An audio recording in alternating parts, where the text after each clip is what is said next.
Hello guys, in this video I am going to show you how to check out your membership card on the World of Hyatt application. But first I just want to mention, don't forget to subscribe to my channel because at 100,000 subscribers I am going to show you my whole YouTube revenue statistics and growth strategy, how to make money online. Now let's jump into it. First of all, open the application on your phone. After that, click on the home button down below in the left side corner of the screen.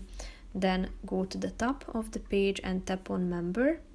Here you can see your membership card, including your current points balance, your membership code or number. Here you can see your account and your card as you tap on it. Here you will be able to check out your membership benefits, past activity, overview, awards, and the profile as well. So basically that's it for this video guys. See you in the next one. Bye bye.